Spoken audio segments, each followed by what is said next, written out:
Tired of watching your projects miss deadlines and blow budgets due to mismanagement of resources? If that is you, then this video is for you. Here I'm going to provide you with 5 tips to better improve your resource management. I'm your host Darius, and I'm here to make you become a PM Pro.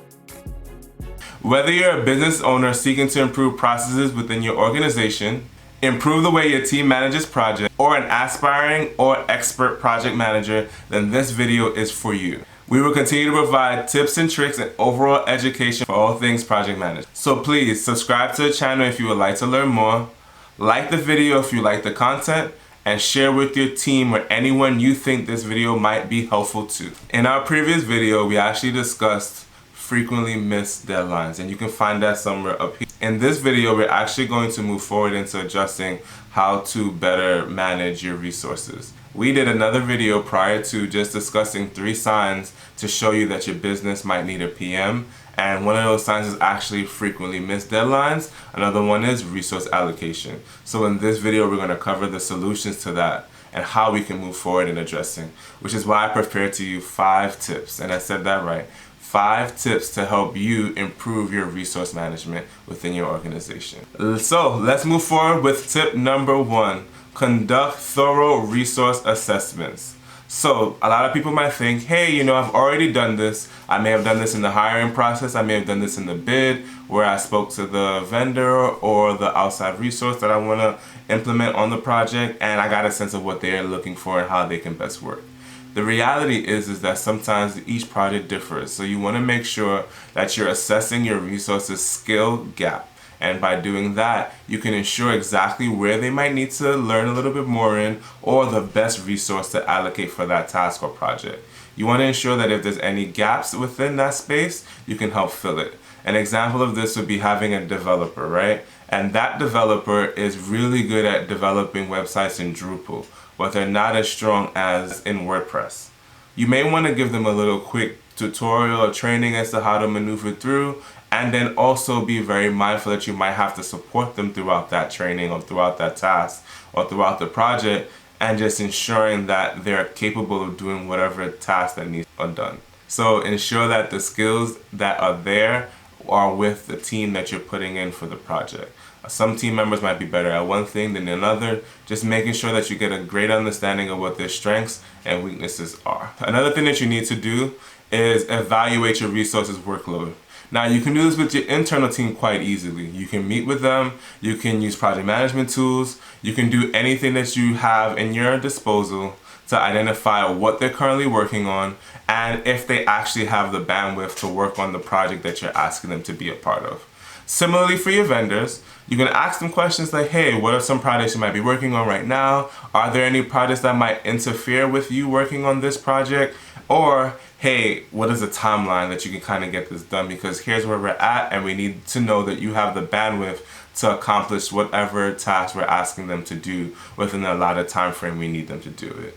So just making sure that your resources have the bandwidth to do the work is going to save you wonders. Lastly, you want to track what your resources are actually working on. Let's say that your resources have 3 projects, right? And those 3 projects are taking up 30 hours out of the week of their time. And you have another project that takes up 15 hours. This is just simplification, by the way. You don't want to give that team member that 15 because then they'll be over and they may not have the bandwidth to tackle the project at hand. You might be thinking, yeah, well, he's at 45, but that'll start to reduce the quality of work. They may start rushing certain things and that might affect and impact the project. There may be spaces where they just can't get to something on time because they're working on so much other different things. So you just want to be mindful of your resources utilizations as well. So with taking that forward, make sure you conduct thorough resource assessments. Now let's move over into tip number 2. Tip number 2 is implement effective resource management tools. And what does that look like? Honestly, it's a project management tool. A fancier way of saying that. You want to ensure that your team has a project management tool that can track what team members are focused on. So like I said, we mentioned so many tools on this channel, but there's ClickUp, there's Notion, there's Workmajig, there's Trello, there's Asana, there's Monday. There's so much project management tools that you can use, and all of them help you ensure and see what your team members are working on. A lot of these project softwares actually have places in those tools where team members can track their time, and then you can see, okay, I have task A for 4 hours and the team member is using about 3 hours on that task. Are they done? Are they close to deliverable? Or is it taking them a lot longer and you might need to check in with them? These tools help you figure out exactly what your resources are working. Another thing you want to do is some resource forecasting. You can use these tools and say, hey, in 2 or 10 weeks from now, what is this resource working on? I know that I have a 2-month project and I need to see if they're going to be available in month 2 to carry out this task, or I might need to find someone else. So resource forecasting helps you with just ensuring you have the right team member, you have the team member who has the time, and you get to see down the road what resources you might need to pick up in the event that it's not working out as you planned, or it's something that is a variable in your project itself. A part of forecasting now comes with that real-time tracking. You want to be able to see in real time what your team members are working on. I mentioned it a little bit earlier, but if your team member is working on 3 hours worth of something and it's taking them 2 hours, then chances are you might need to check in with them. If your team member is working on something that they've done really quickly and they're moving on to the next task, you want to be able to track that in the project management tool as well. Why? Because then you might be able to save you some time and get something done a lot quicker. I'm going to say this, if you can get it done quicker, then you should do it quicker and move on to the next task if possible. Because you're saving time now might be able to save you time or provide that time in the future. What if something takes a little bit longer now? You got to have a little bit of buffer. And you won't be able to make those adjustments if you're not able to watch in real time what your team members are actually working on. Tip number 3 is prioritize projects strategically. I'm going to say this one more time. Prioritize the projects strategically. Do not go out there and take on every single project. You want to make sure that the projects are aligning strategically with your business goals. You want to make sure that you're putting your resources on projects that align with your business goals. Your whole point of doing these projects is to see some ROI. It's to see some return. Do not waste your resources on things that are not aligning with your business goals or objectives. Because when you do that, you just take away from the things that really matter. If your team is working on something that is not moving the business forward, chances are you might be able to find something that they might be able to. So take some time and just sit down and assess what this project is and how it relates to connecting to your goals. If there's 5 products you have, A, B, C, and D, and you find that A, C, and D are the projects that really align with your goals a little bit more, then prioritize those first. If you still have time and you can do the other ones, then great, but make sure you're tackling the ones that align perfectly with your goals. Another side of that is, if it's just a project that just really doesn't align with your business goals, then you should probably think about not moving forward with that project. You can actually just say, hey, you know what, this project doesn't have no return, it doesn't support us in what way, shape, or form, I can now take this off of our team's plate. And now your team has the ones that are really targeted. Another thing in prioritizing your project strategically is conducting a risk assessment. What is the risk associated with the project that you're going to conduct, or the risk of not doing said project? You can have risk on both ends. You can go forward with the project and ensure that that risk may work or may not work, or take a step back. One of the things is changing up your team or business's roles. You might be thinking, hey, you know what? I think our organization needs a restructure. Well, what is the risk of restructuring? What are the risks of not restructuring? Those are some things that you have to start thinking through when deciding on what projects you're going to actually work on. If it is something great and will do a great return on investment for your business, then chances are the reward outweighs the risk and you want to move forward in those instances. But if you're finding that you're taking a lot of risk and there's not much reward provided for this particular project, then it may be a reason why you should say, you know what, I'm going to hold off on this and tackle the ones that I can kind of see with a better return. The whole goal is to do the best you can and grow effectively and quickly with the projects that you're aiming to accomplish that align with your strategic goals and objectives. I know that was a mouthful, but make sure it's very important. As you are doing this, you should be having a lot of these conversations with your team members, having a lot of these conversations with your organization, just trying to figure out where and how these align. And then you can prioritize which ones come about and what you actually need to get done. So that is tip number 3. Now let's move forward into tip number 4. This one should be obvious, but a lot of times it's not. But it is fostering communication and collaboration with your team members. I want to say that a lot of folks think that this is very quick and easy and we just throw a bunch of meetings on the calendar and you don't have to actually plan this out and think through it. But the reality is, it is important to think through how you're going to continue to communicate with your team. Regular check-ins are important for 2 reasons, right? One, you can figure out things within that time that alleviate some issues within the project or some risks. And number 2, you might actually go to these meetings and find out that there are some things that are impeding your project, but you would have never known had you had not had the conversation. It's all about getting in front and being a little bit proactive with the roadblocks or barriers that may come across for your project. So you want to make sure you have regular check-ins with your team. Your team is going to be the ones that are doing the work, and they're going to have the most exposure to what's going on. You, as the PM or business owner, may not have it, so just having those conversations with your team members is very vital to ensuring that you're allocating and managing your resources. Another thing you should do in this space is ensure that you're being transparent with communication. Let your team members know, hey, you know what, this is what's going on with the project, we're trying to figure this out. Or here's where we're at, this is the landscape, this is the regulation that came up that we're trying to navigate around. Here's the permit that came up that we're trying to navigate around.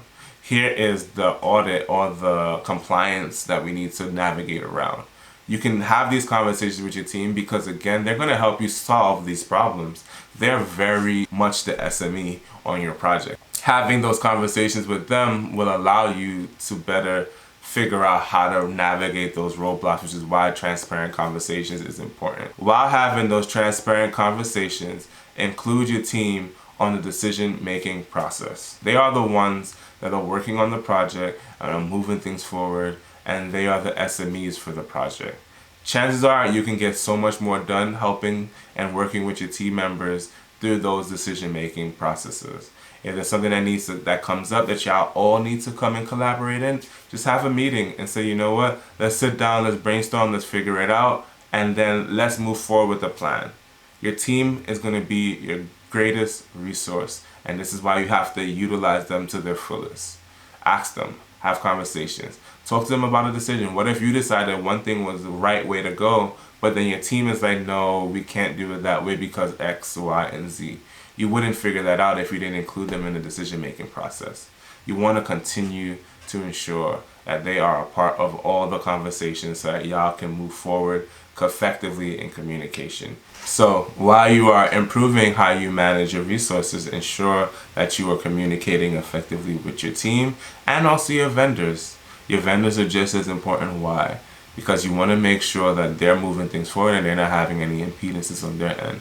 You want to make sure that everything is aligning and flowing with the way in which you need it to ensure your project's success. The last thing that I wanted to mention to you today as tip number 5 is continue to manage, monitor, and optimize your resources. Continue to pay attention to what's going on with your resources. Continue to have those conversations.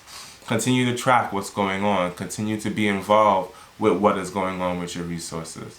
This will allow you to optimize your resources.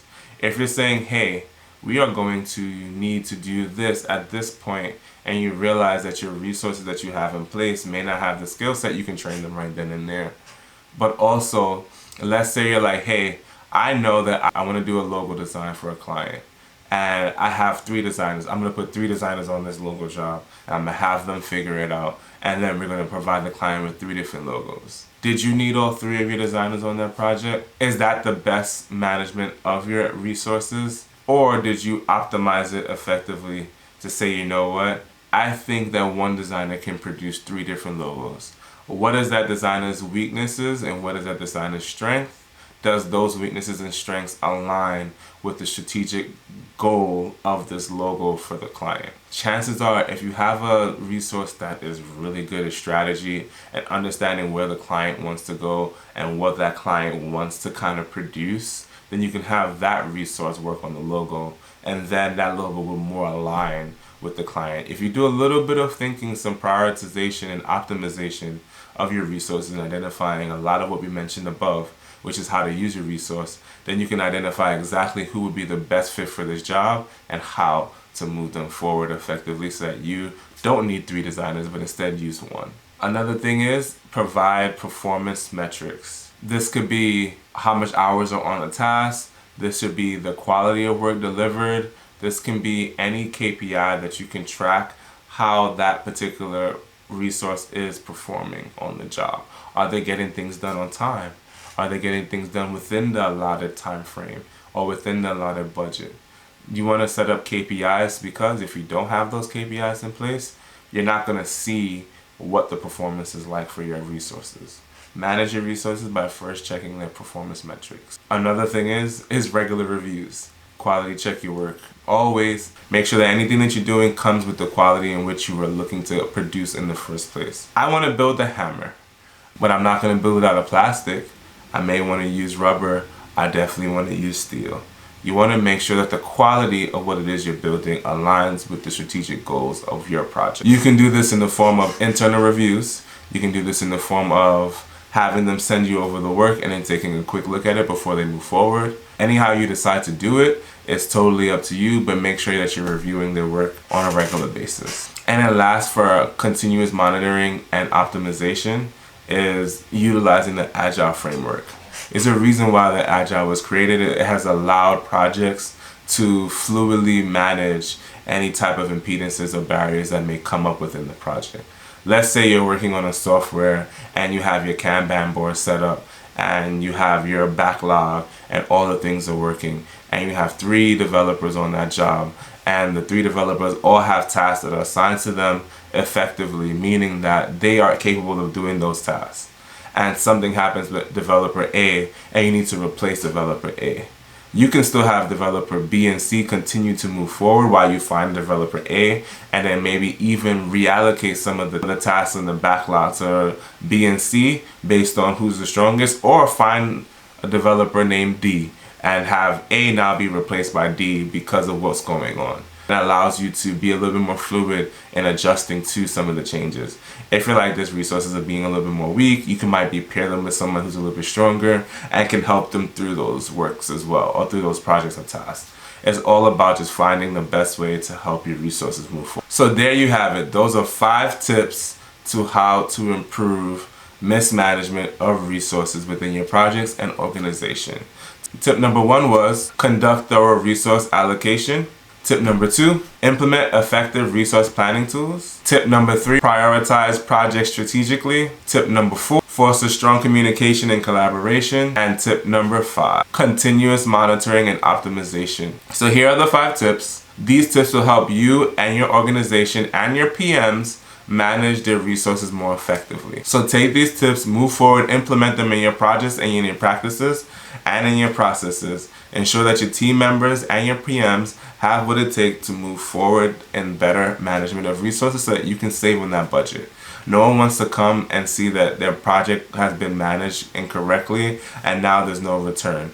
You want to ensure that you're managing your resources effectively to ensure that your projects are bringing you back a return on your investment. You don't want to spend $12,000 on a $9,000 project. So utilize this to improve upon how your project's budgets are, and this will definitely help you align your resource management to ensure your budgets are no longer breaking the bank. In the comment section below, share how you and your organization have improved how y'all manage resources. I say that because your information you're sharing would also help plenty of other folks who are having the same issue. Maybe they might find something that you did a lot more useful as well. So just share in the comment section below some of the tools or tips that you may have used to manage your resources a lot better for your project or organization. And if you're a business owner looking to improve your resource allocation skills and want to have a conversation with me, I'm going to provide a link within the description below. And in this link, you can actually schedule a 30-minute call with me. And in this call, we can actually discuss some of the ways that you can improve how you manage your resources.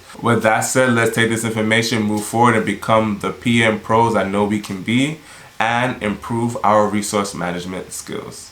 Thank you and have a blessed day.